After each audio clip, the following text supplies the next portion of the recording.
Machines are breaking out of the laboratories and stepping into our lives. Will they help us?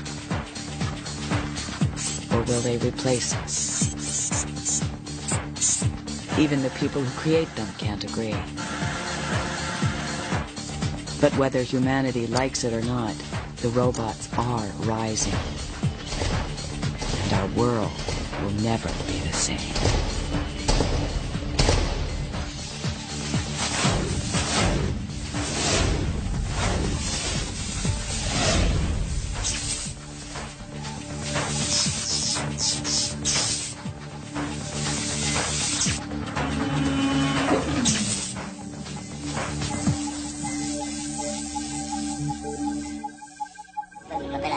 Yeah, I'll take that red one.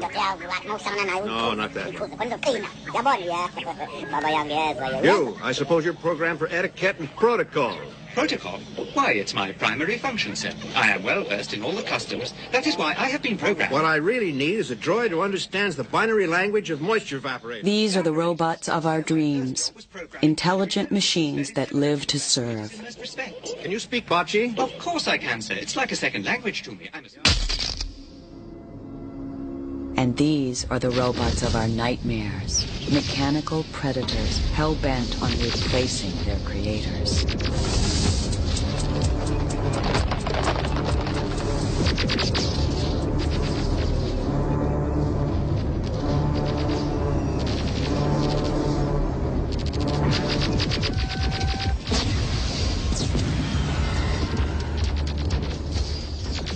I think the idea of people fearing robots is almost a myth. I'm not so sure that people imagine that robots will bring direct harm to them, but it may be the cultural changes and the changes in the way we do things may have impact or consequence in people's lives or workplace or the way that we do things. And it's that notion of change that seems to be the great concern. A robot is a machine that performs useful actions and is capable of making decisions about its behavior. In other words, robots are the love children of computers and power tools. They come in all shapes and sizes, each specific to its function. As we shall see, some of them even resemble the artificial humans of the movies. But until very recently, robots in the real world looked more like toasters than the Terminator. Since they first came on the scene in the 1960s, real-world robots have slowly worked their way into industry, taking over more and more dirty, dull, and dangerous jobs with each passing year. In assembly line businesses, such as building cars, the ability of robots to perform complicated tasks over and over is a perfect fit. But getting robots off of their pedestals and into the world at large has proven far more difficult than science fiction films would have you believe. This is beginning to change. The revolution in computing power, combined with unorthodox new approaches to building robot brains, has resulted in a revolution in robotics technology. In the near future, the worlds of fantasy and reality may converge. When that happens, will we be ready for it? RoboCop.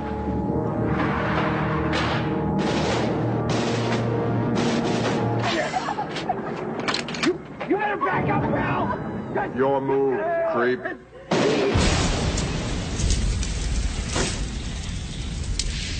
This is the fantasy vision of police robots.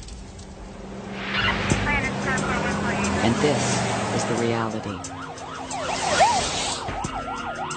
In Washington, D.C., the U.S. Capitol Police raced to the site of a suspected bomb.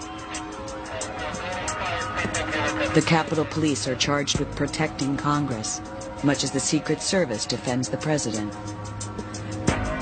These officers have to be more cautious than ever before.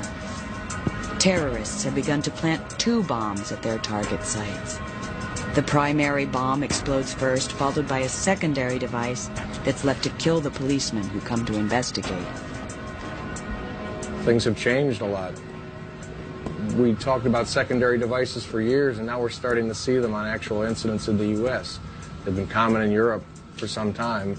And the degree of sophistication has increased to the point where there are literally proximity devices, which used to be limited to military explosives that explode when you approach them.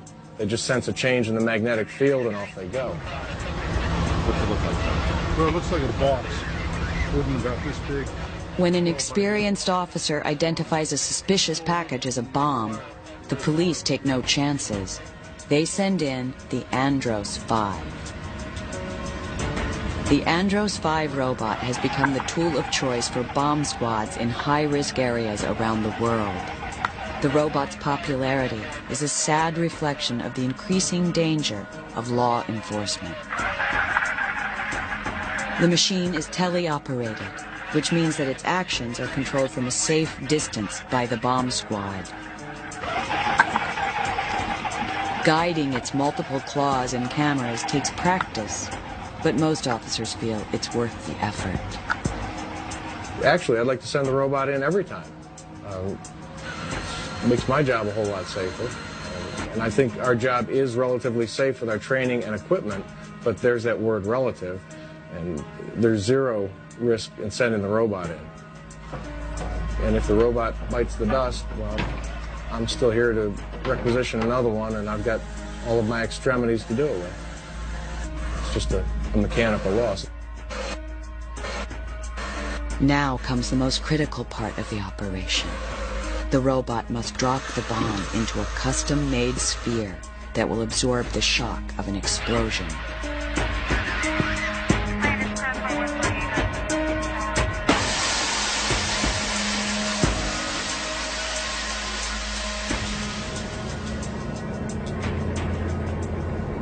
Somewhere in New Mexico, a fighter-bomber has crashed. The military needs to get a nuclear weapon out of the burning wreckage. They send in a robotic Humvee. These are the jobs that robots are beginning to take on. Jobs that literally nobody wants to do. Again, it's what roboticists call the 3 Ds: dirty, dull, and dangerous work. Like the Andros 5, this robot is teleoperated. The Humvee can drive largely by itself, but its arms are completely controlled by a human operator. This is the key question of robotics. How smart does the machine need to be? The answer most roboticists give is simple. It must be smart enough to get the job done. In some cases, you wouldn't want to trust a machine to do everything. But the strain of controlling every tiny movement from afar is often too much for teleoperators, especially if there's a time delay between human action and machine response. The newest robots use the faster, cheaper computers available today to let robots think for themselves, at least up to a point. There are 3 basic ways to make robots work. An intelligent teleoperated system has some computerized control at the robot end, but a human makes virtually all of the decisions. With supervisory control, the human makes key decisions about what the robot should do, and the robot has enough intelligence to perform its tasks without constant guidance. An autonomous robot is virtually free of human control. This might not always be a good thing.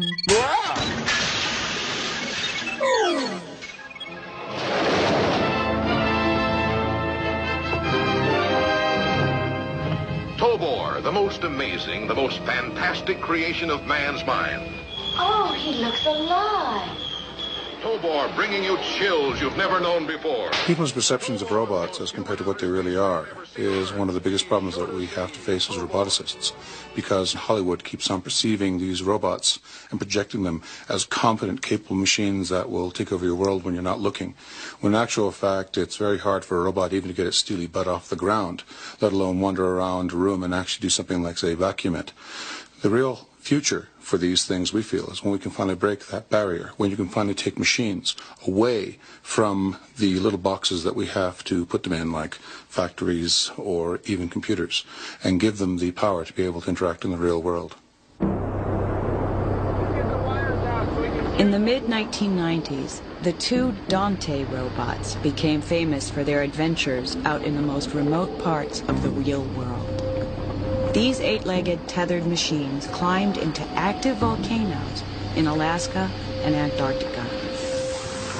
The first Dante broke down almost immediately when its fiber optic communication line froze and snapped. The second robot fared much better. For days, it crawled around a volcanic crater, sampling toxic gases.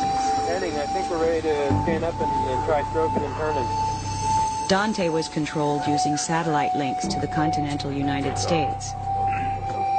The machine received basic instructions, then slowly plotted out its descent into the crater. The mission was overseen by NASA robotics chief Dave Lavery. With the Dante projects, basically I was responsible as the NASA telerobotics program manager for being the NASA representative for both field parties, Dante 1 and Dante 2. Get a second heading, give it to your tether payout. The real significance of both projects, one, it was a demonstration that the technology associated with the robotics was ready to make the leap out of a laboratory environment into a real, harsh, realistic setting.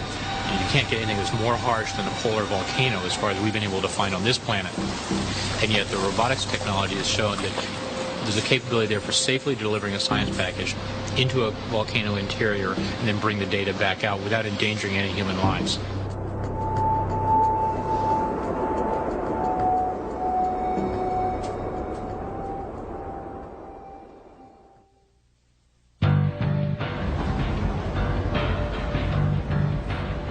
Dante was a product of Carnegie Mellon University, the headquarters of one of the major figures in robotics today.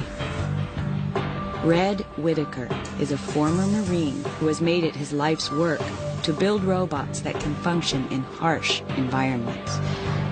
He is the de facto leader of the top-down approach to robotics, which mimics the way humans, the animals at the top of the food chain, interact with their world.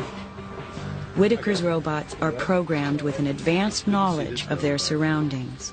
Every action they take is carefully considered and weighed against an overall plan formed by their computer brains. They are also notoriously big. I've already been thinking ahead to next design on this thing, and something more monolithic, maybe get the... My first 50 robots probably have the rap of being the mega robots, the big guys that Red builds big machines. And whether it's a mouse or a moose, the thing that's important is that it's appropriate to its purpose. I was a little restless in my world, looking for something different and more, and computing was already a little far along. I sought something that would be pioneering, true invention and creation, and also good for decades, and something that would impact, make a difference in my lifetime. I chose robots. The real galvanizing event was taking on development of the machines to clean up the 3 Mile Island nuclear accident, and that experience then set the course of a career. Whittaker's company, Red Zone, has made a full-time business out of building robots that go where humans fear to tread. This is Rosie, a robot that decontaminates and dismantles aging nuclear facilities. In a few days, Rosie will be sent away to tear apart a reactor near Chicago. Rosie costs $750,000. Once she goes into service, she's expected to function without failure. No one will be able to fix her when she's radioactive. Houdini is a Red Zone robot that works at the Oak Ridge nuclear weapons plant. After lowering itself into a hazardous waste tank, Houdini uses a dozen different tools to scoop up and store away sludge so lethal it could kill most of the life on Earth. Whitaker's robots are very functional, but, he will admit, they aren't very glamorous. In the early going, things were simple. Form followed function, and the only challenge was to get a robot to navigate or clean up a nuke setting or to perform an industrial task. Now people actually expect robots to look like robots and to speak like robots. The Ambler robot behind us did in fact think about where it would move, that it would be moving its left foot forward and then crowding the next obstacle to leave room for the right foot to get up and on, and actually to express what it was doing and what it was about. And people actually were enchanted by that.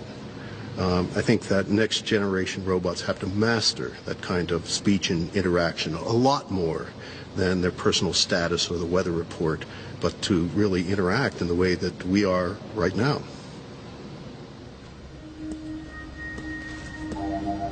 Whitaker's early robots were among the first that could function outside of a laboratory without constantly breaking down. But apart from Whitaker, no one had much luck making robots that could reliably find their way through unpredictable environments. And no one at all could make their machines move quickly. Then along came Rodney Brooks, the inventor of the bottom-up approach to robotics, which mimics the behavior of creatures at the bottom of the food chain. Back in the early 80s, robots were very, very slow. They were connected to mainframe computers. They would compute for minutes at a time before the robot could move even a meter. And if anything changed in the world in the meantime, they were completely lost what was going on. And I looked around at insects, and insects, could fly around at a meter or so per second. They could avoid getting eaten by a bird. They could chase prey that they were after. They could go through mating behaviors. So it seemed to me that maybe we were organizing the computation the wrong way, in the way we were approaching robots. And that maybe by trying to organize the computation a little more like it's organized in insects, we would get much better performance. Brooks' insect robots aren't intelligent the way we think of humans or even computers as being. Instead, they operate on patterns of behavior. When you turn them on, they're brainless. But with each step they take, they learn how to adapt to their environments. Rather than having a standard central controller, these robots have separate layers of behaviors that are independent but which communicate. No advanced behavior can start unless the simpler ones are up and running. When I first started talking about these ideas, the only good thing going for me was I had videotapes of robots really doing things that other robots weren't doing. Otherwise, it would have been dismissed as a total flake, and probably would have been a total flake. But because I had some performance, people looked at it and thought, well, maybe there's something there. But there was still a lot of arguments with me and a lot of resistance. Now, over time, people who actually build robots have generally come to accept this approach at the low-level aspects of controlling a robot, and it's become the standard way to operate. Unlike Whitaker, Brooks is not an engineer.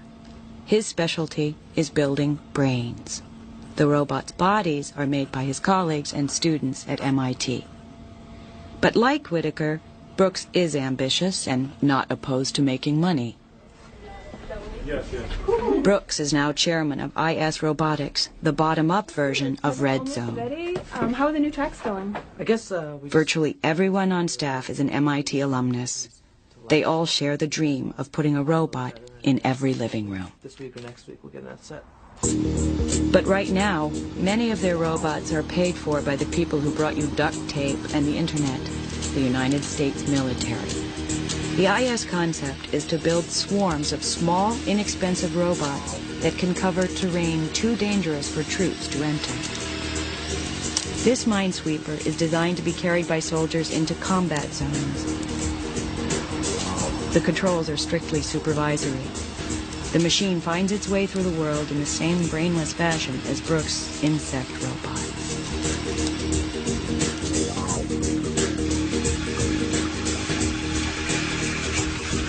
Ariel is an underwater minesweeper built for the Navy.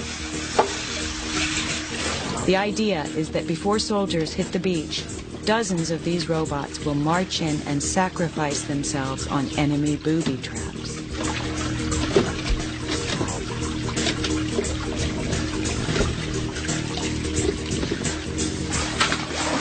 Ariel's body was based on a crab. If currents throw it about, it can operate upside down.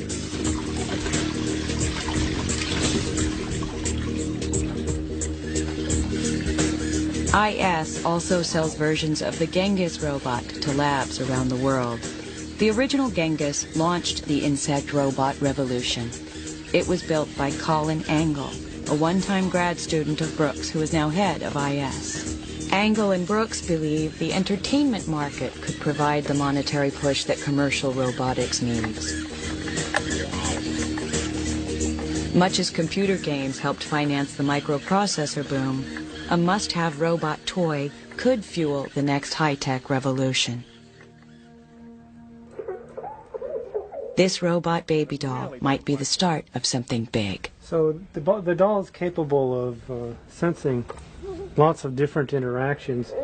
Before it gets too upset and really all it wants to do is nap and eat, we can demonstrate some of these things. Like he likes to play patty cake. He can.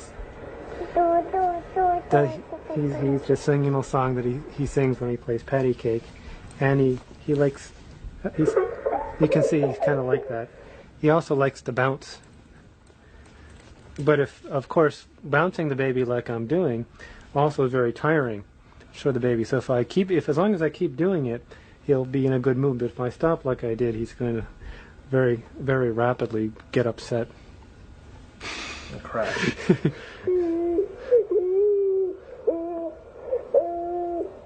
So we should give him his bottle rod. Why don't you demonstrate that? Yes, he's not being real happy right now. Oh, that's better. That's much better. Well, we've instrumented the doll with a number of different sensors. Like inside the body, there's a ball in a cage, and we can sense where that ball is and where it's moving, and we can detect rhythms. So we use that to determine rocking and orientation. And if Rod was to hold it upside down, it really doesn't like that, and it's going to start. It'll fairly quickly start to cry.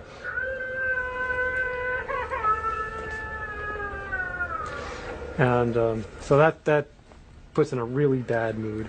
We really did upset it by holding it upside down, because it's got these various drives that need to be satiated, and certain emotions that get excited by both good things and bad things.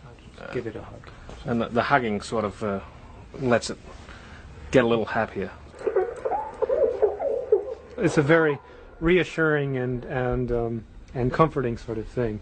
So you can see we've improved his mood measurably by giving it a little TLC here. In robotics, a lot of us feel like we've been cheated by Hollywood, in that Hollywood has shown robots doing things that we don't have any possible capability of doing with our robots right now. So people are disappointed when they see our real robots.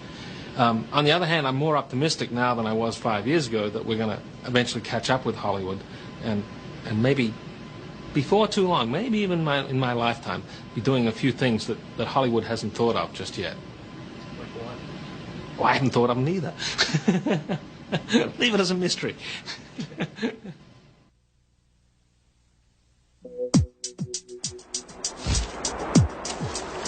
The animal kingdom is filled with millions of different designs for creatures far more capable than today's robots.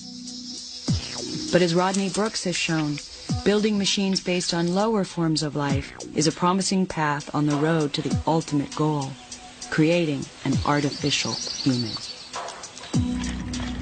The ongoing miniaturization of computer processors and parts has resulted in the first wave of machine copies of organic life, what science fiction films call replicants. And nobody builds replicants as well as the men and women at the Massachusetts Institute of Technology.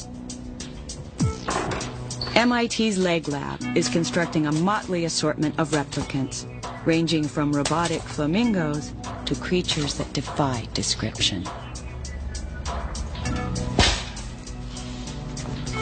Robot's the official name. Rob doesn't like that. It doesn't really have a name. In our laboratory, have a naming thing. Sort of like naming a child, you know. Okay, here we go. The secret to getting these machines to run, walk, and hop is a combination of nuts and bolts engineering and savvy software writing. This one-legged robot has no onboard computer. It's kept upright by pure physics. But when the robots have multiple legs, they're propped up by something called virtual model control. The machines are tricked into keeping their balance by a simulated spinal cord built into their computer brains. The virtual spinal cord lets this robot, called Spring Turkey, walk on 2 legs. Until recently, this was considered impossible. But the Leg Lab tackles the impossible every day. For instance, Peter Dilworth is trying to bring dinosaurs back to life. Working from the skeleton of a troodon, he has painstakingly assembled a 2-legged robot that he hopes will walk and run like the monsters of the Mesozoic. Ultimately, he would like to build a zoo filled with dinosaur replicants. Like many young roboticists, Dilworth's work has been inspired by science fiction. One of the things that really got me interested was this little guy. This is the robotic soldier from Star Wars. The whole idea of seeing these robots in the movies convinced me that it must be possible to actually make them. They look so real, and I felt that, you know, why can't I make that? Why can't I bring that into existence?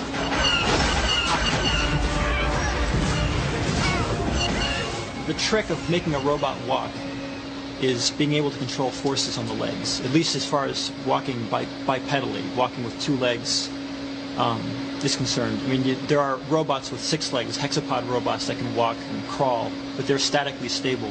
But in the case of this robot, a biped robot, the balance of the robot is much more complex. And in order to maintain balance, you need to be able to push against the ground very carefully, you know, with just the right amount of pressure.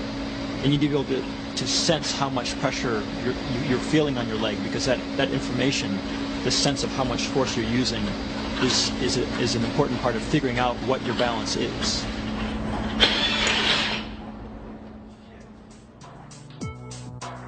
Replication doesn't just mean imitating a creature's physical movements. It can also mean emulating the way they behave.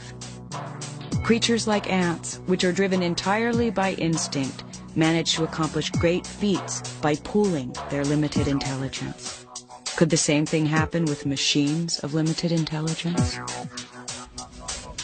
James McClurkin has studied the way that insect colonies function by building robot ants that communicate using infrared devices. The robots signal each other if they find food, and they learn to cooperate to solve simple problems. When you make robots small, you have a lot of advantages due to their size. You can put them places where you can't get larger robots. You could have them foraging around through nuclear power plants, going through pipes, looking for cracks. You could even put them in the human body, use them for surgery. We were being funded 2 years ago to work on surgical robots about this big. They would go through your large intestine and perform surgery. So small robots are good. The only problem is that when you have small robots, they tend to be small. So one of them can't get very much done. You like to have a community of them working together to run around and collect dirt from under your refrigerator or spy in a building. In the building, you'd want, at the very least, all of them to avoid each other, so you wouldn't all end up in the same room. But some of the most promising work in replication is focused on the most diverse forms of life on Earth, the creatures of the sea. Mankind has long marveled at the grace and power of fish, which can propel themselves through ocean waters at great speed with minimal expenditure of energy. Wouldn't it be nice if we could take all of our sophisticated sensors and pack them into something small, fast, and capable of swimming the ocean? Something, for instance, like an artificial fish. This is MIT's Department of Ocean Engineering, the home of Robo Tuna. The tuna, known as Charlie, is used to study how fish propel themselves through water at great speed. Modeled after the bluefin tuna, the fastest fish in the sea, robo-tuna looks and swims just like its real-life counterpart. It also squirts out a trail of phosphorescent dye that lets scientists analyze its underwater contortions. Ships and submarines of the future will incorporate the swimming lessons that Charlie is teaching. Robo-tuna was such a success that it spawned a free-floating follow-up, Robo-pike. Robo-pike has a fiberglass rib cage that is wrapped in foam and lycra. Its movements are powered by 3 motors that drive an elaborate system of internal cables and pulleys. These duplicate a real pike's muscles and tendons. Affectionately called Wanda by its chief designer, John Kumpf, Robo-pike is a great leap forward in the quest to build a genuine replicant. I was an undergrad walking through the halls at MIT, and I saw a sign on the wall that said, "Come work on a robot fish." And so I don't know, I knew that project was for me. I never thought it would, I never guessed, but I was already into robots, and I already worked a little bit in the field, and it looked like a much more interesting project than most of the stuff out there. Most of the robots out there are kind of boring, like welding robots, or they're just not, they didn't quite have the draw that this does.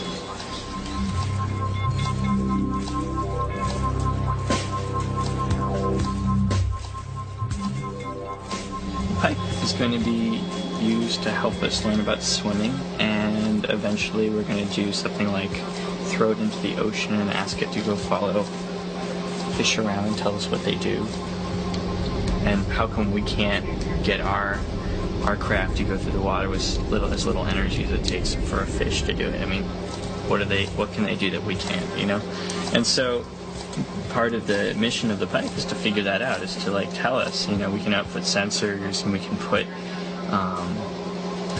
put computers on board and collect data, and we can find out exactly how this body and this undulating, this articulated mechanism, which is just like a fish, interacts with the water. So, nature already knows the solution. We have to go find out. On a warm summer evening, John takes Robo-pike for its first trial swim in Boston's Charles River. When you start to approach a problem like this, you just develop a new respect for what goes into a living creature, and how amazingly they're put together, and how they're filled with creativity and of the sort that makes you wonder if there really is a God.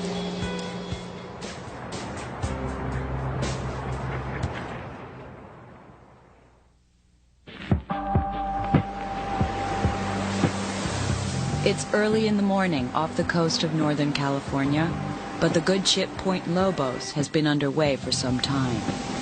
Its mission is to bring a deep-sea diving robot called the Ventana to the site of an ocean research experiment.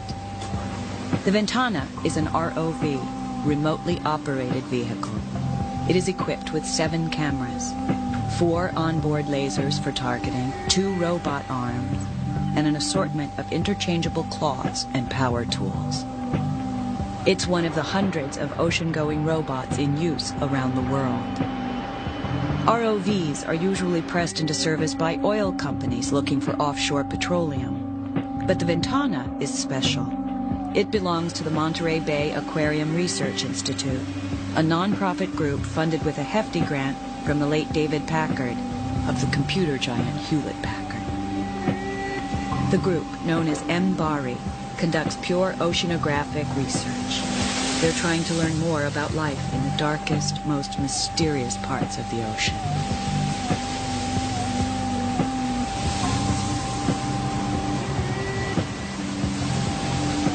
The Ventana regularly dives to depths of 5,000 feet, where the pressure is so great it could implode a human being. The pressure problem is compounded by the fact that the robot is an electrical device operating in deep water. so a leak would be catastrophic. Normally, the Ventana goes out on picture-taking missions of ocean life. Today, however, it's installing a scientific instrument in a canyon wall at the bottom of Monterey Bay. Well, see what the lasers are right now? That's our seismometer site, that hole right The there. mission is flown by a crew sitting in the belly of the Point Lobos. Can you hold it here? Yeah, go ahead.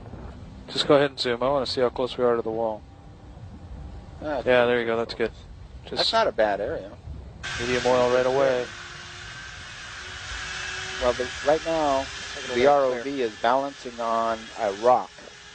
So we have 5,000 pounds of vehicle trying to hold station. You can do that? Standing up on, just touching in one place on a rock that's sticking out on the left-hand side here. And while we're balancing on the rock, another pilot is controlling the manipulator. Yeah, see, I can't swing anymore. And trying to. So what do you need me to do?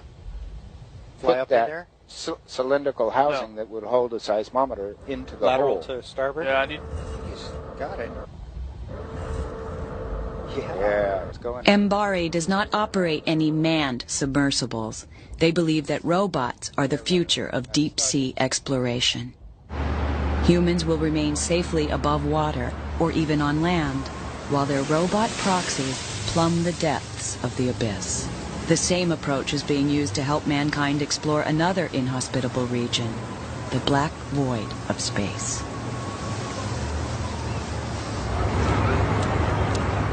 Santa Monica, California is a far cry from the vacuum of space, or even the surface of the moon or Mars. Yet it's here that roboticists have gathered for a planetary rover roundup.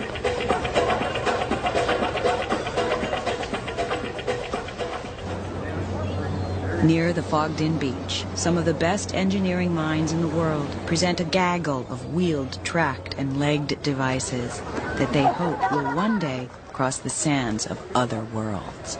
They look slow and somewhat clumsy, but the fact that they move at all is a technological triumph.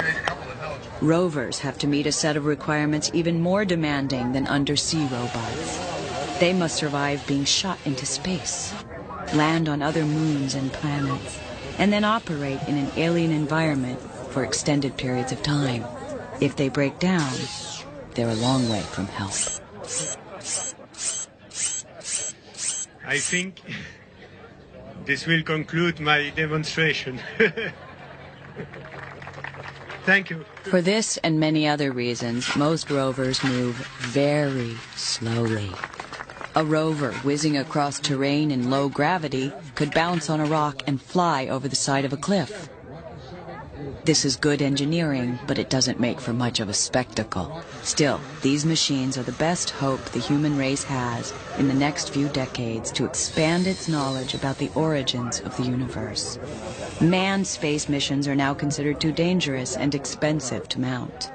Robotic astronauts will have to do our exploring for us. Fundamentally, these rovers that you've seen today, some of them are designed for the moon, but largely we're looking at rovers that are designed to go to Mars. The pan and tilt mechanism. 15 years ago, we were really worried about simple little controls. How could we get it to do this little task or that little task? And today we actually handle most of those. You know, there's a whole realm of things that have to do with obstacle avoidance, which we still worry about, but is pretty well in hand. We pretty well understand how to do it. Now we have environments that are just wonderful for controlling a robot to get and do a task.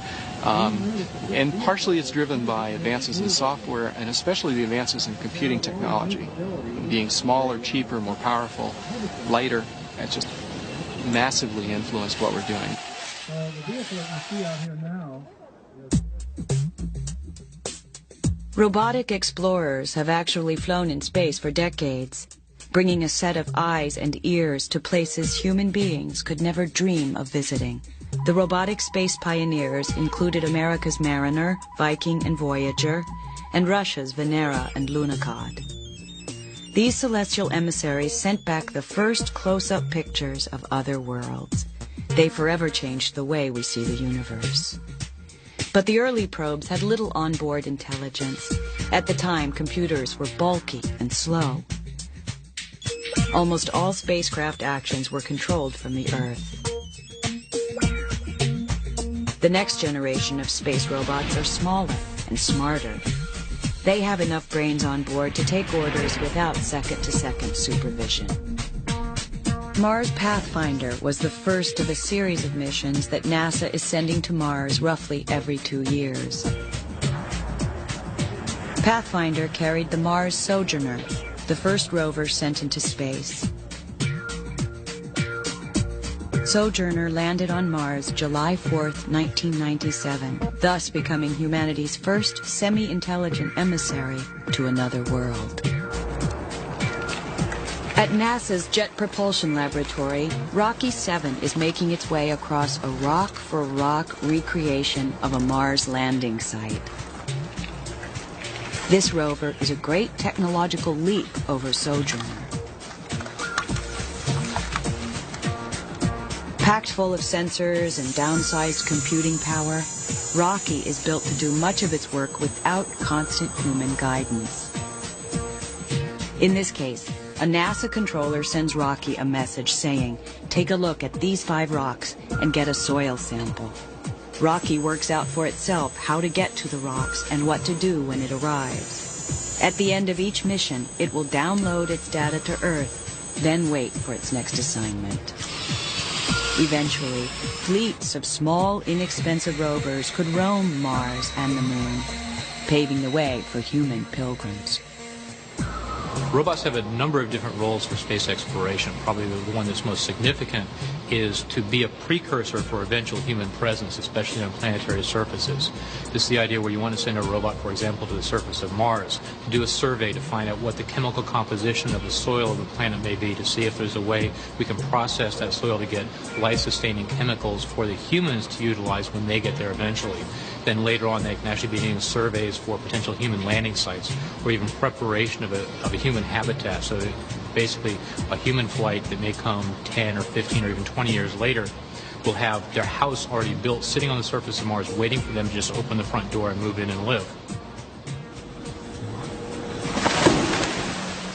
This is the Space Systems Laboratory in College Park, Maryland. The SSL is building the Ranger space robot for NASA under conditions that reflect the realities of government budget cuts. Ranger is being largely designed and flown by a small band of enthusiastic scientists and grad students at the University of Maryland. Its parts were bought at hardware stores or handmade by the students themselves. Today, the team is placing Ranger into a water tank for a practice run of a mission it will soon fly in outer space. Serving as a kind of remotely operated auto mechanic, Ranger will float outside the International Space Station, performing tasks such as unscrewing panels and replacing parts. It's designed to reduce the number of hours astronauts have to spend on dangerous spacewalks. After NASA announced Ranger, Japan's National Space Development Agency declared that it had designed a similar robot that would be launched first. ETS-7 is being built by 3 of the biggest companies in the country. Japan wants to beat the U.S. to space with a telerobot for a simple reason: money is at stake. Robotics is a major growth industry, and the Japanese want to hold on to and expand upon their market. Their view is so long-term that corporations are working on the details of using robots to build settlements on the moon within the next 30 years. Rovers are also part of Japan's effort to restake humanity's claim on the moon. Later versions of this unique 3-wheel design have a good chance of roaming across the lunar soil, searching for valuable mineral deposits. The U.S. and Japan are in a semi-friendly technological Cold War. Like the U.S.-Soviet race of the 1960s, space is the initial place that this high-profile technology will be put on display. But no matter what nation owns the hardware, the result will benefit us all. The massive streams of data flowing back to Earth from our robots will let us see the universe in a unique, new way. Through the eyes of our spacefaring explorers, we'll know what it's like to float amongst the stars.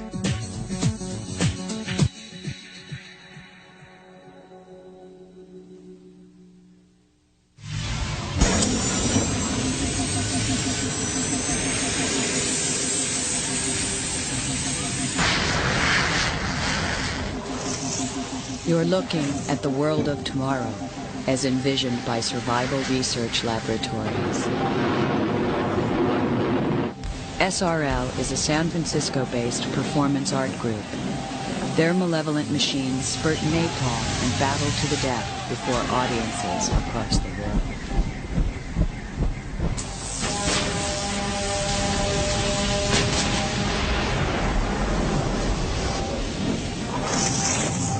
The group takes Army surplus ordnance and retools it to create these Roman circuses of destruction. It's a black humored parody of military Megadeth technology. But it is also a bleak vision of an apocalyptic future in which hunter-killer machines run wild.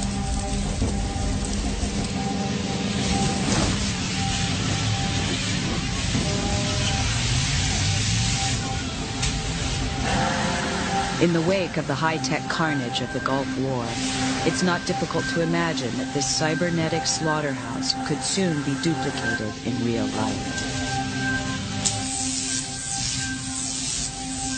But at the moment, battlefields ruled by autonomous robotic predators lie in the distant future.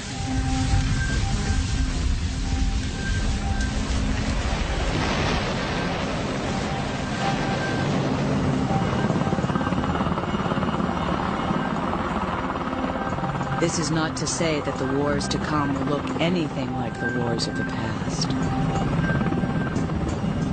The killing zones of the future are changing because the line between fighting men and fighting machines grows thinner every day. For all practical purposes, these soldiers are cyborgs. They are fully wired into the electronics attached to their bodies and built into their guns. They always know where they are and where their enemies are.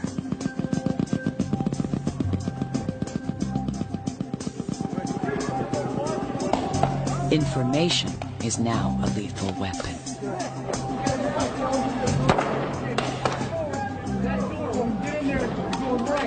Robots will have a place in this plugged-in battlefield, but they won't be pulling the trigger.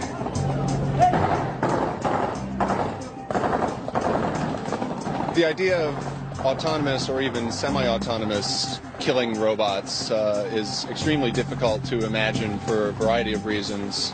It's difficult to imagine even very advanced future robots being able to develop the sort of flexibility and cunning that a human being would be able to exhibit, the ability to address and deal with novel situations and unforeseen circumstances.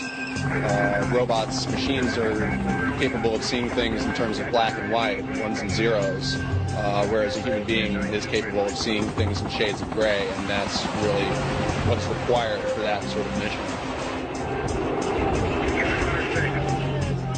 Military tradition is another barrier to putting killer robots on the battlefield. Since the dawn of civilization, great armies have been built around the skill and spirit of their fighting men.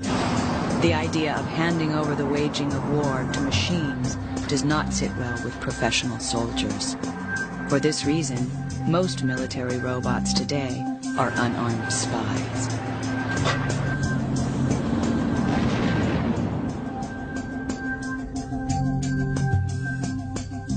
At Sandia National Laboratories, engineers have built a fleet of tele-operated robots that navigate hostile terrain and ferret their way deep behind enemy lines.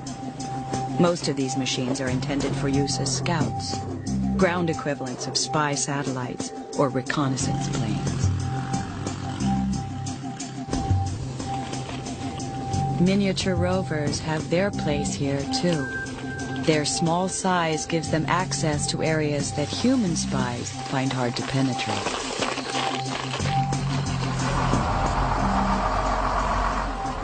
The same robotic control systems now being put into cars and trucks are finding their way into tanks.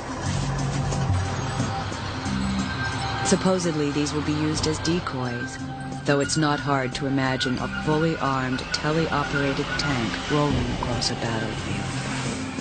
The Army, of course, isn't talking. Sandia's Fire Ant is a tele-operated robot with fangs.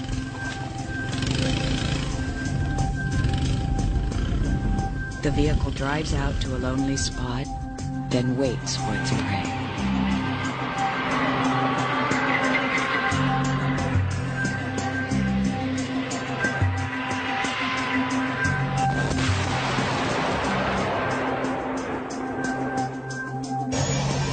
Unmanned flying robots are increasingly common in today's Air Force. Drone planes have flown since the Second World War, but today they're flying at all altitudes, often for days on end. Here too, their primary mission is collecting intelligence. They provide continuous real-time information about the battlefield. But the best-known flying robot is also the deadliest. Since their introduction in the 1950s, cruise missiles have proven themselves easily as lethal as the Terminator, and perhaps a bit smarter. They can fly at rooftop level for hundreds of miles. They make decisions about their course, changing direction as they encounter obstacles. And they are notoriously proficient at finding and fatally striking their targets. The technology component of military operations has continued to grow over time and will continue to as our technological sophistication as a society and as a world increases. That does not suggest, however, that the future battlefield will be empty of human beings and wars fought by machines against other machines. The more likely scenario is human soldiers working alongside robots, sort of in tandem, and the military is only just now beginning to explore where the synergies might be found of using robotic systems with human soldiers.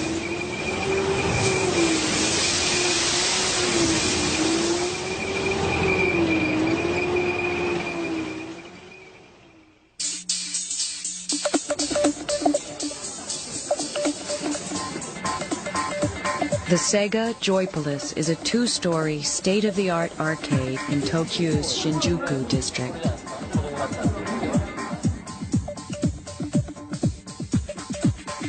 Using a combination of robotics and high-definition visuals, Sega has put hundreds of realistic simulated experiences under one noisy roof.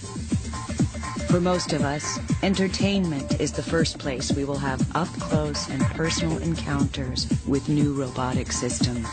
The technology that powers these machines is being built into the consumer electronics of tomorrow. It includes high-resolution screens, adaptive audio, artificial intelligence, and advanced haptic interfaces. Haptics is the word roboticists use when they mean the sense of touch. These children can actually feel the pull of a virtual fish on the other end of their line. The key to Sega's success with these simulators is the way that real-life objects are integrated into an artificial world. Game players sit in genuine racing cars or hold onto real skis.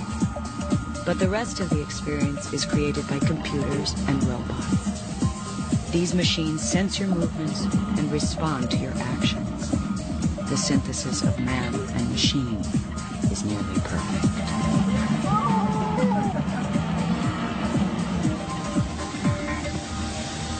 All of this has been made possible by the ever-increasing power of computer processing.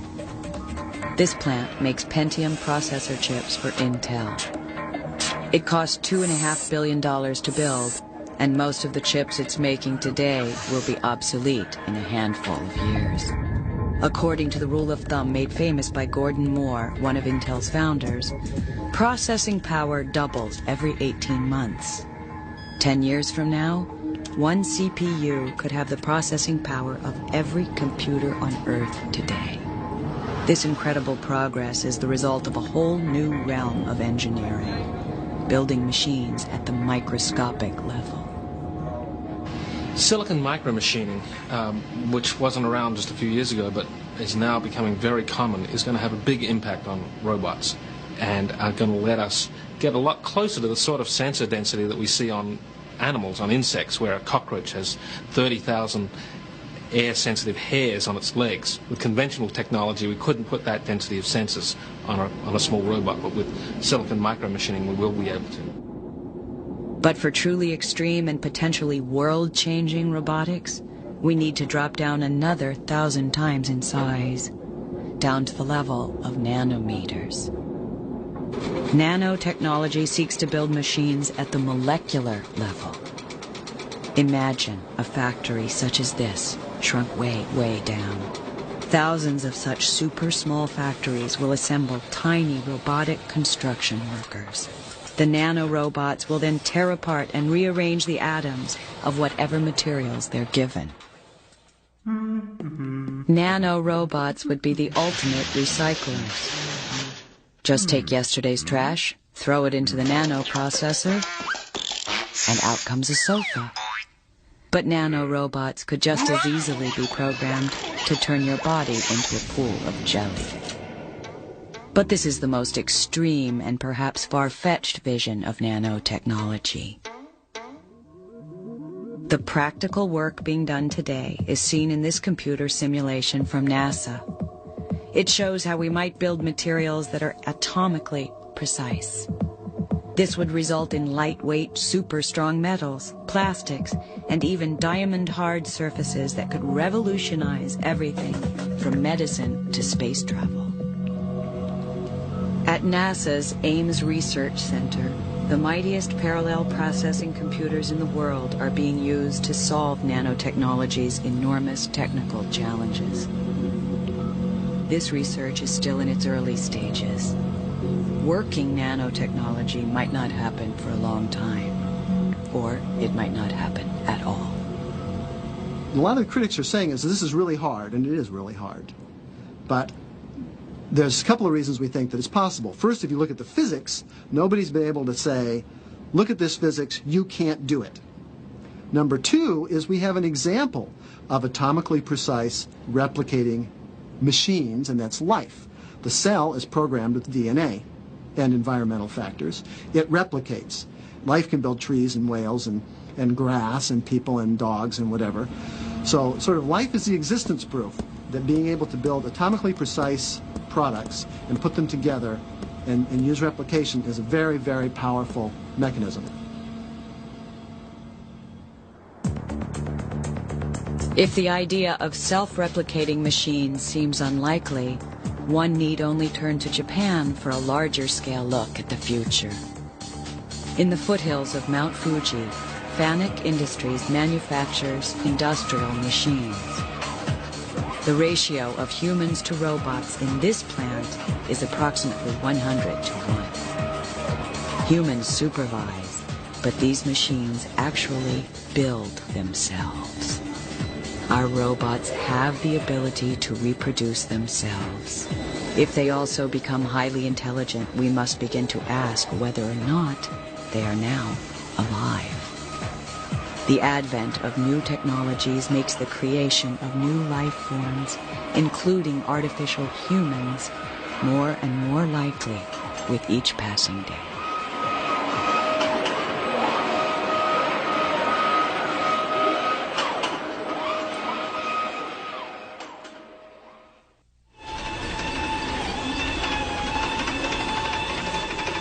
All over the world, robots are moving out of the laboratories and into our lives.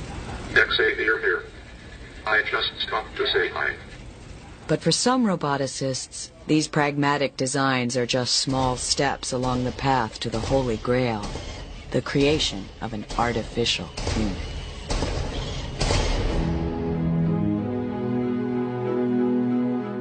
Whether they're called robots, androids, or humanoids, artificial humans have captured the popular imagination since they were first envisioned in the 1920s.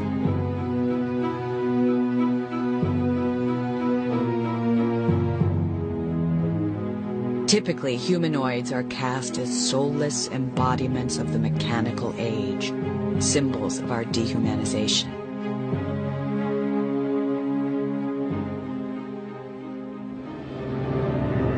Movie robots are often strong, silent types, devoid of emotion and loaded with firepower. But he's a robot. Without you, what could he do? There's no limit to what he could do. He could destroy the Earth.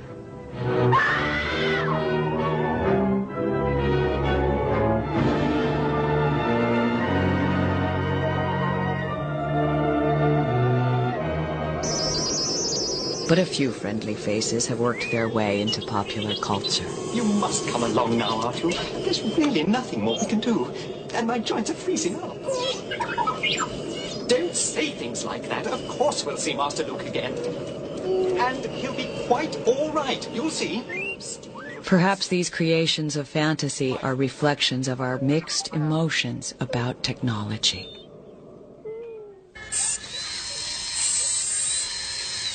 Building a humanoid in the real world is a lot harder than the movies make it look. And putting brains in the package is harder still. But we seem compelled to try.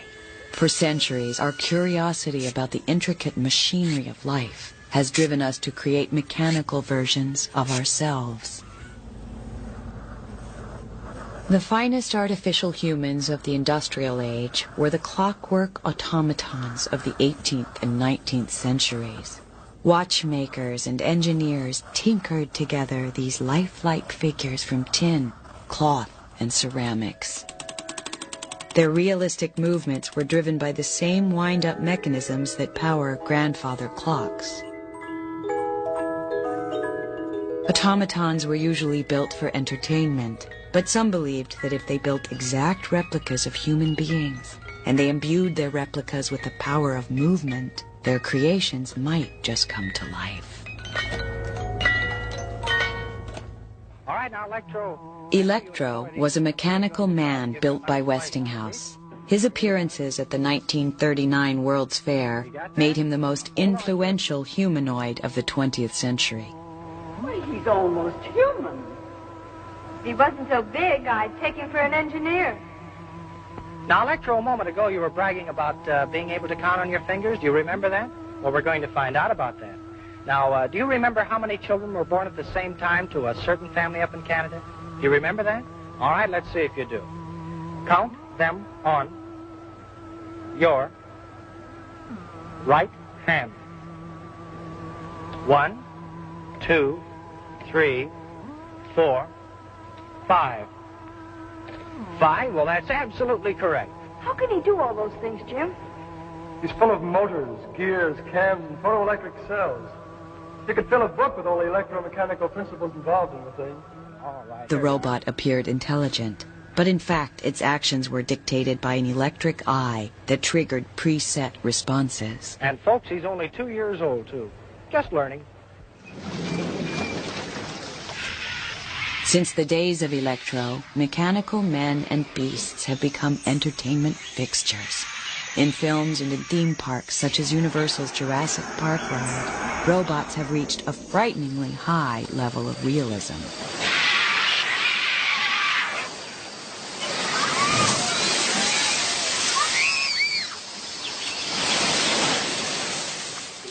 Hey, creeps!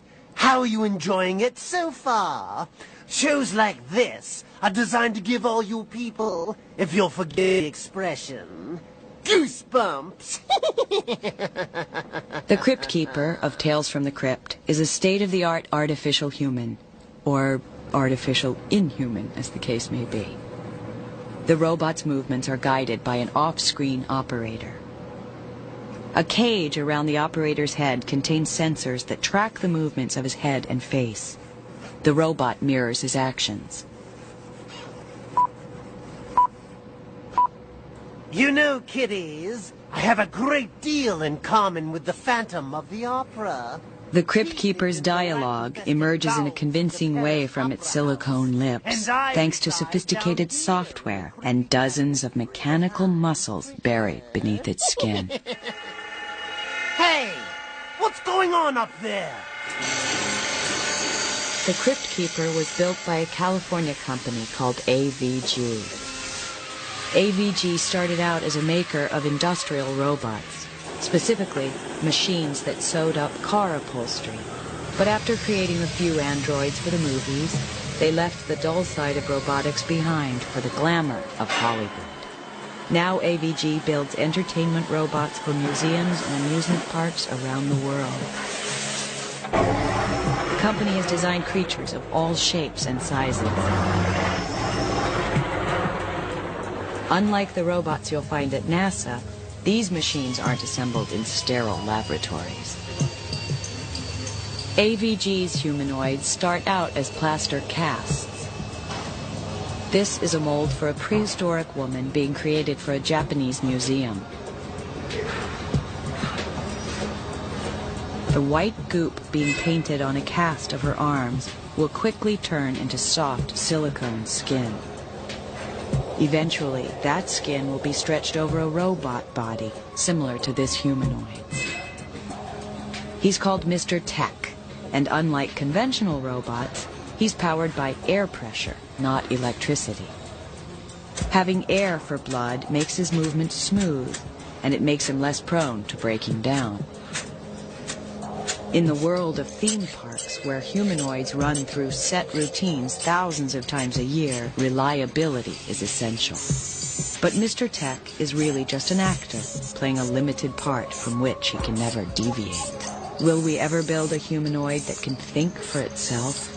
Can we build machines that not only look like humans, but behave like humans?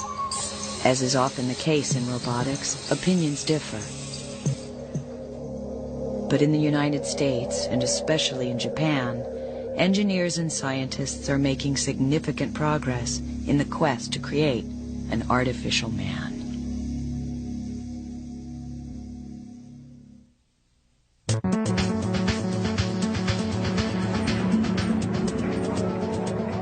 Tokyo's Aikibukuro district is a showplace for the latest consumer technology. Here, hundreds of thousands of devices are sold at bargain prices to consumers with a seemingly bottomless appetite for the newest, fastest, and most elegant machines.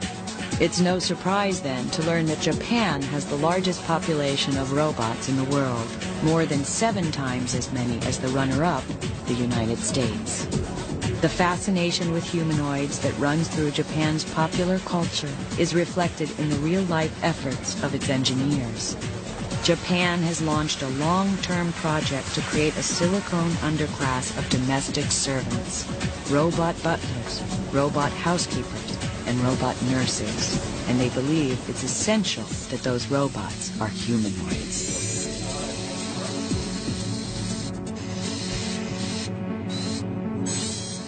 This is Ality 2. It was built at Tokyo's Waseda University. It's designed to react to stimuli the way humans do. In this case, it has been programmed to display emotional responses to the intensity of a light. Ality is the finest product so far of a nationwide technological push called the Humanoid Project. In the Humanoid Project, we theorize that in the 21st century, humans, robots, and cyborgs will coexist within society. When that time comes, we think that it's desirable for the robot to look just like a human. We think that because of this robot's human-like movements, we can achieve a much smoother communication between humans and machines. Alidy's big eyes and gentle movements are deliberately childlike. As robots grow more intelligent and functional, their bland, ugly exteriors are becoming problematic. The Japanese solution is to give their robots human form and to make sure they're cute. At the Science University of Tokyo, Professor Fumio Hara has created a robot that can recognize and display facial expressions. The robot scans the face of the person looking at it, comparing the distances between the eyes, mouth, nose, and eyebrows against an expressionless face in its memory bank. When the robot has locked onto a particular emotion, tiny machines push around the silicone skin of its face to mirror the mood of the person in front of its cameras.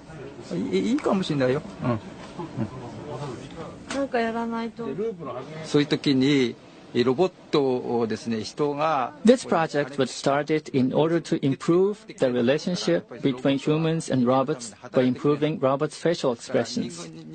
If robots are not easily accepted by people, especially by older people, they cannot work for people. That is why we are trying to create a robot that is acceptable to the elderly.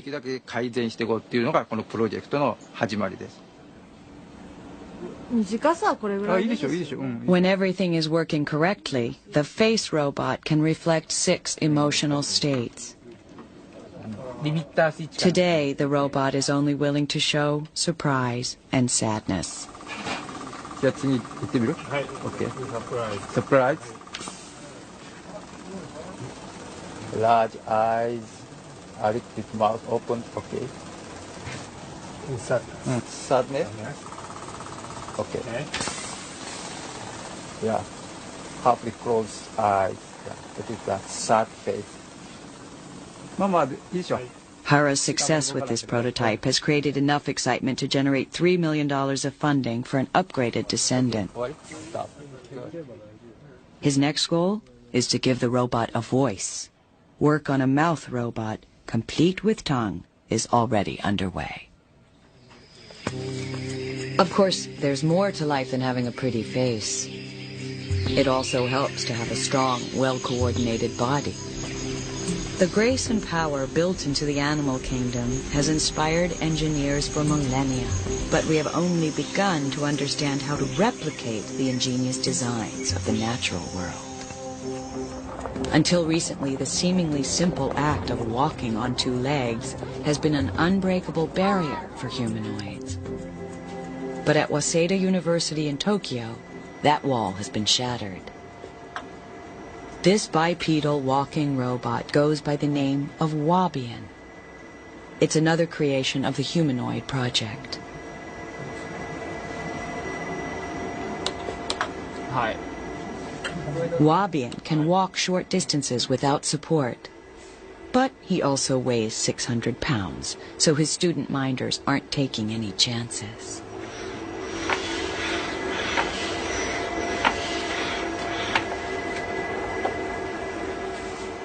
Wabian also dances. He's a little stiff, but then so are most engineers.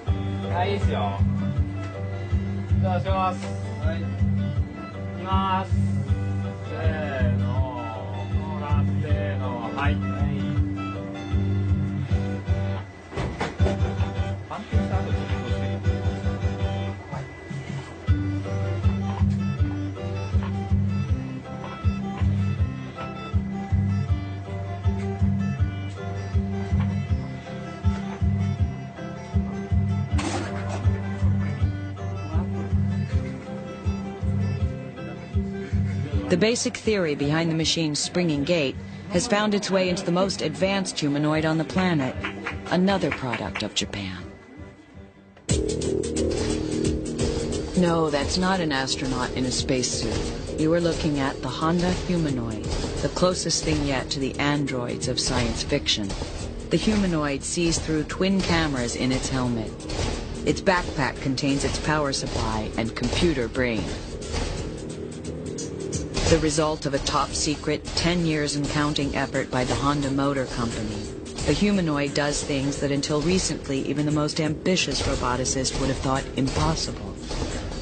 It can walk across this corporate lobby without banging into the potted plants.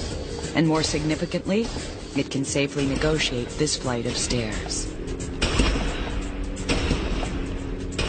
The humanoid controls its own walk, but its hands are remotely operated.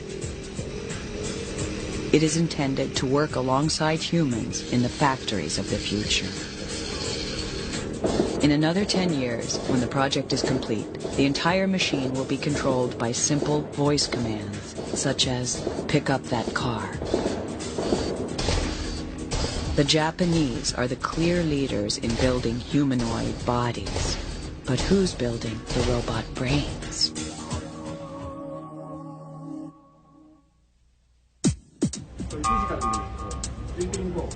When it comes to putting brains inside the box, all eyes turn to the Massachusetts Institute of Technology's Artificial Intelligence Lab. Since the 1960s, the lab has been the center of machine learning. It's here that the one-time bad boy of the artificial intelligence world is attempting to bridge the gap between mind and body. As the pioneer of bottom-up robotics, which emulates insects and other creatures at the bottom of the food chain, Rodney Brooks might seem the man least likely to build a humanoid. But to Brooks, the creation of an artificial human is the ultimate challenge. We'd spent about 10 years developing insect-like robots. The next logical step for me would have been to build a robotic reptile, maybe, and then after that a small robotic mammal, and then maybe a dog-sized mammal, and then maybe an ape-like, and then maybe a human. But each of these has taken 10 years, it seemed to me. It took 10 years for insects. I could see my own mortality come up, so I thought I should try and jump some levels. And then why not go all the way? Why not go for trying to build a humanoid while I still have it in me? This is our robot Cog, which is designed to be like a humanoid, or like a human, and have the same sort of bodily shape and form as a human. It's got eyes up here which should respond to motion right now. It's looking to see when something moves, and then it tries to reach out to it. And when it first started a few hours ago, it always reached the same spot. But over time, it first learned how to make its eyes look right at something that's moving, and I'll just wait here and move over here, then it looks over to where I'm moving, and now it's going to try and reach out to that. So when it first started, it didn't really know how to look at motion, and it didn't really know how to reach for that motion, but over time it's learnt those two things. Much as a human child, an infant, learns over the first few weeks of life how to coordinate its eyes with what it sees, and then how to coordinate its stubby little arms and reach out towards things. The arm, by the way, is not a conventional robot arm. We've modeled it very much after the human arm. In the human arm, we have springy muscles. Here we've got springs built into the system, but they're virtual springs rather than physical springs. And so we can control the stiffness of the system. And whereas a conventional robot arm in a factory, if it did something like that to me, there would be blood spurting and bone chips going everywhere. Because we're controlling the stiffness of the system most of the time. It's safe to interact with this robot in a way that we couldn't interact with a robot in a factory. Cog was built to test an intriguing theory that there's more to intelligence than just having a brain. Is it cuddly? Yeah. How does he feel on the meal? Our minds are directly connected to our bodies. Our senses of touch, taste, smell, hearing, and sight play a large part in the way we learn about our world. Take those. Previous attempts to build thinking machines have focused entirely on creating disembodied intelligence. But Cog creates a direct link between the digital world and the natural world. It imitates the natural patterns of learning we see in highly complex creatures, such as our children. Is that a match? No. Okay, my turn. A lot of what goes on in human development, child development, is socialization, interaction with people. And those sorts of interactions happen because we both have human bodies. We can make eye contact with each other. When I'm talking to someone and they nod their head, that's the same as me nodding my head. There's a mapping between our bodies. Good one. Okay. We had one example. Cynthia Farrell, one of the graduate students who designed the robot, was interacting with it just so we could get some video footage for a conference on the arm moving about. When we looked at that footage afterwards, we saw that Cynthia and the robot were taking turns playing with a racer, board eraser that we had there. The robot had no notion at that stage of taking turns. But Cynthia knew how to take turns. She capitalized on the dynamics of the robot, and out of that came this turn-taking behavior. Very much like mothers playing with their children lead them through behaviors that they're not capable of generating themselves yet. So it seems to us that people cannot but help themselves interacting with artifacts in the way they interact with people. That's just built into us. Whether or not COG will pave the way to a new form of artificial intelligence remains to be seen. But at the very least, he shows that humans relate to mechanical versions of themselves differently than they do to the equally powerful but less glamorous technology that surrounds us. More and more of that technology uses artificial intelligence, also known as AI. These are not the talking, self-conscious computers of our dreams. The failure to create artificial human brains has forced the field of AI into more practical directions. Well, I think, there's a common belief that AI died in the late 70s and early 80s. And I think one of the things to keep in mind is that all of the applications that have come out of AI research as a byproduct are essentially embedded intelligence. They're either special purpose computers like the DSP chips in your anti-lock braking system or in your 100,000 mile without a tune-up Ford. They're in the network servers that allow you to go into any ATM in the world and get your money out. There's AI everywhere. And looking at Gary Kasparov now, he does not look like a happy man. And now, the triumph of IBM's Deep Blue served as a reminder that computers and computer programmers are slowly surmounting the stumbling blocks that have crippled machine learning. He sees all these variations, and he is in fact, the IBM program Deep Blue has defeated world champion Gary Kasparov. Deep Blue is technically not artificial intelligence. It is essentially an extremely competent calculator that's capable of making intelligent choices. But whatever you call it, the fact remains that it defeated the finest chess player alive. Apologists for the human race may argue that without consciousness, Deep Blue is still no equal for human brains. But the point was not to equal all human functions. The point was to outperform a human at a very specific task, and the machine succeeded. At a time when computer processor power is still exponentially increasing, it seems clear that our creations are gaining ground and going past their creators. There is a great difference between building an extremely clever computer and a machine that is self-aware. But do we really want machines to be able to contemplate their mechanical navels? As science fiction movies have preached for years, machine consciousness is not necessarily a good thing. This is the voice of world control. I bring you peace. It may be the peace of plenty and content, or the peace of unburied death. The choice is yours. Obey me and live, or disobey and die. The frightening story of the day man built himself out of existence. Colossus. Sees all, senses all, knows all, controls all armaments and all defenses. When this emotionless creation becomes the master of man, the result is catastrophic.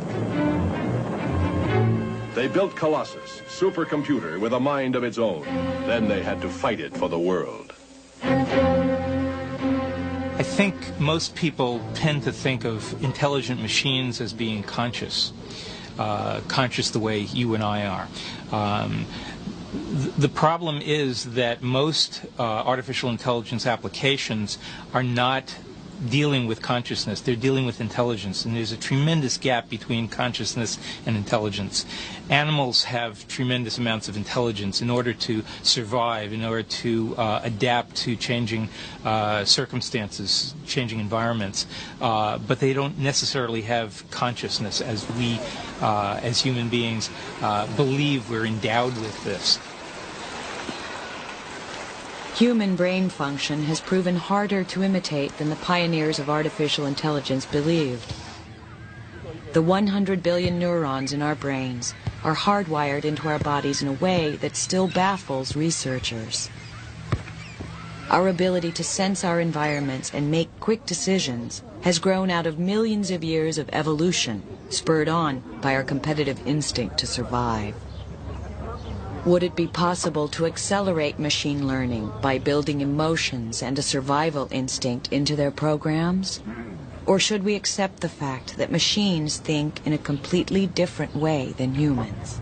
And perhaps that's all for the best. Professor Shigeo Hirose of the Tokyo Institute of Technology is one of the foremost roboticists in the world. He has built creatures of all shapes and sizes, with the exception of humanoids. The professor feels strongly that machines should remain machines. If we try to create a slave race of exact replicas of human beings, and we give them emotions, we end up suppressing their desire to live. If that happens, everybody starts having a fear that one day the master and slave relationship will collapse, and something like Spartacus's rebellion might occur. But if we create a machine that is not human-like, we can avoid this problem. New acquisitions. You are a protocol droid, are you not? I am C-3PO. Yes or no will do. This is another argument in robotics. If we create intelligent machines, do we have the right to treat them as slaves? We have been without an interpreter since our master got angry with our last protocol droid and disintegrated him. Disintegrated?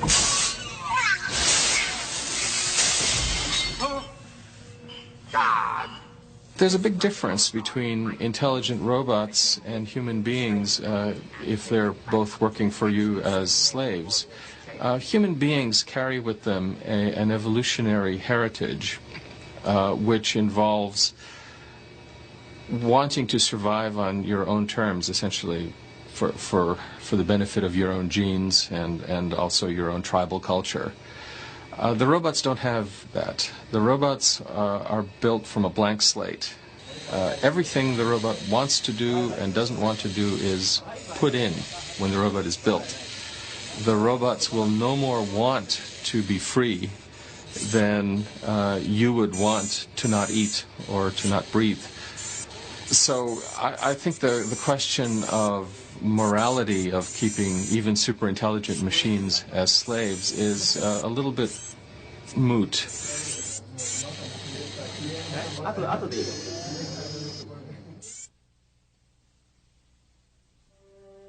A little family out for a walk. What do you expect? Wild robots must be free. In the remote reaches of New Mexico, a band of scientists are taking a wildly different approach to the problem of robot intelligence. They are attempting to use the young science of chaos theory to create living machines. This is the robotic face of a field called artificial life. Dr. Chris Langton is considered the father of artificial life. He builds simulated organisms inside his computer and watches them evolve. Langton and his colleagues are trying to unravel the mystery of how life is created. The molecular biology of the last 40 years or so has given us a very good understanding of how the lowest level bits and pieces of biological organisms work. What we do not have a very good understanding of yet is how all of those pieces work together to form one big organism. Computers have really given us the tool to understand how a whole organism is synthesized. Yeah, it's meant for desert terrain. This is not the world's prettiest design, but it's certainly effective. The mechanical insects created by engineer Mark Tilden and physicist Brossel Haslager are the first machines to apply the theories of artificial life to robots. These machines are all reflexes and no brains. Unlike conventional robots, they are not driven by digital technology. Their spark comes from the analog patterns of nature. How many transistors on this? A total of about 60. So there's barely enough on this thing to make a good, decent radio. The interesting thing between my technology and other types of roboticist technology is based upon the digital versus analog design aspects. My devices do in 12 transistors what many people can't do in 12 computers. Now, why is this? Well, let's take a look at the biological data. There's not a single living thing on this planet that has a digital computer as a brain. They all have analog systems. Yet what we've tried to do in a lot of things, like everything from artificial intelligence to even conventional robotics, is try and mimic analog processes in the digital domain. Well, this is sort of like the speed of light limit. I mean, we're already approaching that with our technology. The chances that we are also approaching the analog limit in digital technology means that I think that we are not going to be able to make competent full robot bodies that use just strictly digital electronics. So I started doing all my evolution exactly upon that sort of basis. I started out with the simplest possible analog creature I could, and I have evolved from that device, from one creature up to over 200 interactive living machines, as we call them, inside my Robot Jurassic Park. And that is my basic philosophy. And the technology that comes from that is because the robots evolve these things because they need them, not because I programmed it in. This is Walkman. Now Walkman, okay, I'm going to turn off Walkman now. When Walkman started up, you notice he staggered for a fraction of a second, and within a step and a half, this animal learned to walk. And this thing is not a toy in the sense that if it bangs into an object, it will adapt and try to find a way out toward a target, let's say a source of light. It does this with no computers. It does this with a very small number of transistors. These are machines that are close to alive, as close as any machine has ever come to being alive. They're survival platforms. Their only purpose in life is to survive, and so they are amazing animals. And I call them animals because after a while you get to think of them as alive. And so Walkman, which is in free space, doesn't do anything very interesting, but as soon as it comes in contact with the world, I can grab Walkman. I can, unlike most robots, I can touch him. I can try to stop him from walking. He'll fight me. He adapts. He begins to change his gait. You can see his structure turning. He completely changes his behavior. So depending on the external world completes the architecture of this machine. He's now completely annoyed, and he wants to get out of my hand. So he's flashing his lights to see where I am. Walkman and its cousins are driven by simple urges. They're often solar-powered, so they seek out the life-giving rays of the sun. They are also inexpensive and relatively easy to build. Most of their parts are scavenged from discarded personal stereos, pocket calculators, and children's toys. Their low cost makes them expendable, but putting them out of action is easier said than done. These robots are built to take a beating. Tilden calls it biosurvivability. The concept of biosurvivability is one that I'm trying to get inside my machines. That is, you make a device which fights for its survival, and then you trick it into doing a task for you later on. That is, you trick it into doing a task in the same way that you put blinders on an ox to get it to pull a plow. You stick special sensors on a robot to get it to cut your grass. But in all cases, it means that if you've got something like a robot that is chewed up by your dog, even though it's sick and hurt and damaged, its survivability still forces it to do a task, even if it's undergone real problems. And this is a real difference from sort of like standard digital techniques, which are a bit flip and a wire cut away from immobility. My robots can be horribly mangled, and they still do their job. These artificial animals lack higher brain function, but they're far from simple. They do a vast amount of calculating, but on a level so deep it approaches chaos. Chaos is a name for the underlying complexity that's built into the seemingly random patterns of nature. The mathematics driving this are difficult for most humans to grasp. But the result is a machine that functions more like a natural organism than a man-made construct. This is Snake, and Snake is the most unusual creature. It's actually quite frightening. I'm holding it now in my hand, and Snake is reacting to me in various modes. It can spin like so. It can move along its length like a regular snake, but mostly it's not walking. This thing is moving through its environment by using modes of movement that biology, for the most part, never implemented. So Snake is really the first truly alien creature of this family of parallel life machines. And if you held it in your hands, you would see why.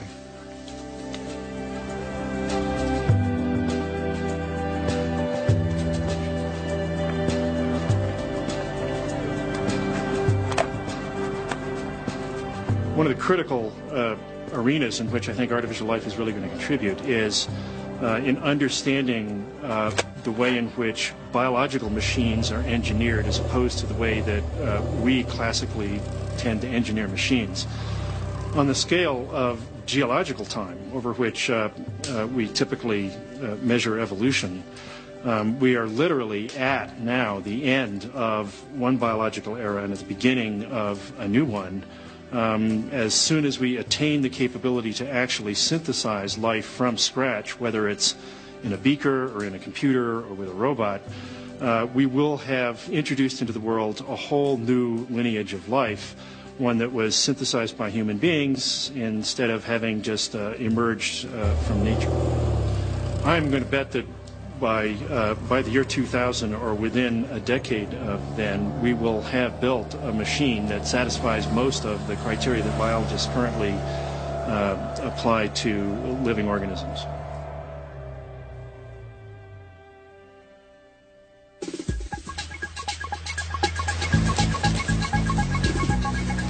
At the beginning of a new millennium, humanity finds itself hurtling into a wired world where intelligent systems are integrated into every part of our daily lives. But what path will robots take? Will our creations remain unintelligent and unaware, capable only of following simple commands?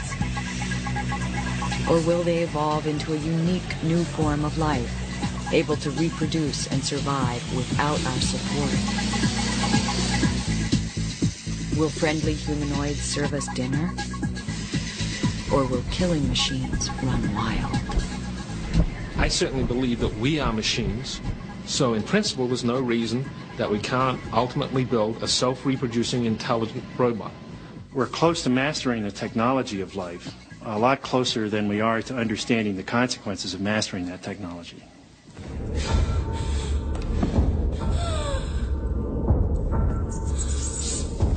We always think that, oh my goodness, it's going to go off to Sarah Connor.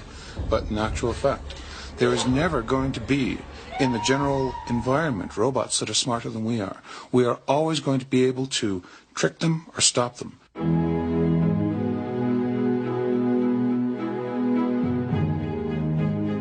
作れればいいんですけども、それはそう簡単には Technically speaking, it might be possible to accomplish the goal of creating a self-replicating robot within 100 years or so. Whether these robots will become one of the species or tribes on this earth is an extremely difficult question, because a robot is basically designed and created by the hands of a human being. I think it all depends on the human's intention. In other words, whether we want to design robots with that kind of ability. If we decide to design robots that are self-evolving, what can we do to prevent them from becoming a threat to humanity? I think this is a big issue which our society has to determine in the future. 結論を出していかないといけない問題だと思いますけど。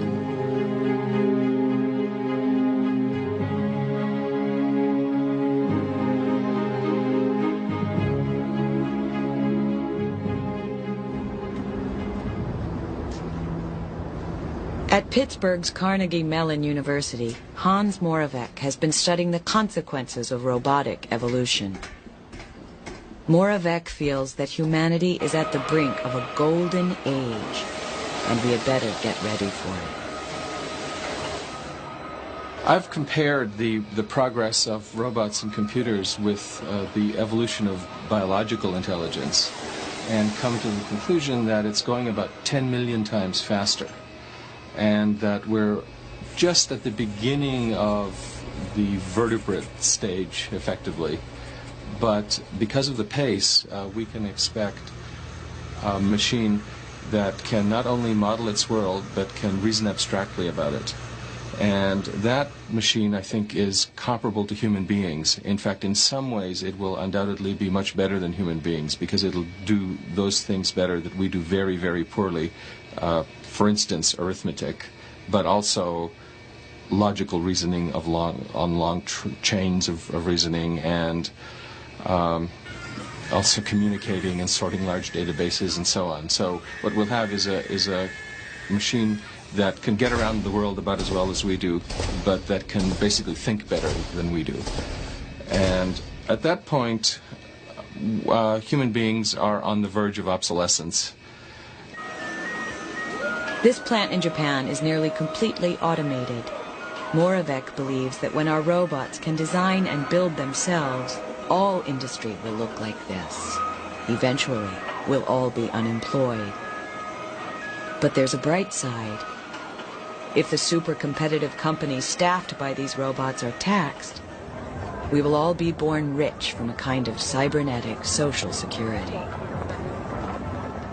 A world in which the robots are doing all the work and, in fact, straining their superintelligence to try to please us better, to sell us products so that they can pay their taxes, I think will not be quite as strange as it sounds, because it's not so different from the world in which we evolved in for a period of several million years, when we lived in tribes of hunter-gatherers. Because at that time, essentially, there was an automated economy working for us. It was called the ecology. And our activities mostly consisted of going out into that ecology and getting the things we needed for our lives, especially food. Shopping is not that different from hunter-gathering. But for now, robots are confined to menial jobs, and some insist they'll stay there. The fear that we're going to create a race of super intelligent, super smart, super powerful androids that will take care of everything and put everybody out of work is a ridiculous concept. I mean, I think that what's going to happen is we're going to not be competing with the androids. The androids are going to do the things that androids do best. People are going to do the things that they do best, which may just be watching more television, surfing the World Wide Web. There's going to be all sorts of different looking robots depending on what their task is. There'll be robots embedded in our houses, watching us, making some decision and doing something based on those decisions. And they won't appear anything like the way we think about robots today. I think there'll be other robots which will have human form and which we will be interacting with, because if the hypothesis is right, that it takes the human body and those sorts of experiences to be like a human, all the other robots will be aliens to us. They won't be things we can relate to. The only ones we'll be able to relate to are the ones which have humanoid form.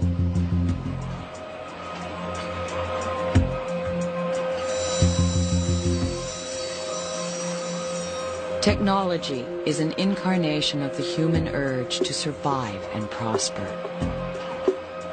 Our machines help us to overcome our limitations.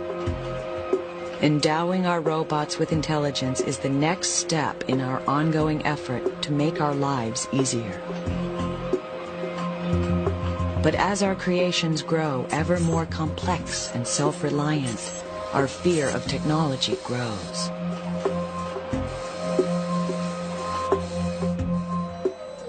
We surround ourselves with high-tech tools, but we don't quite trust them.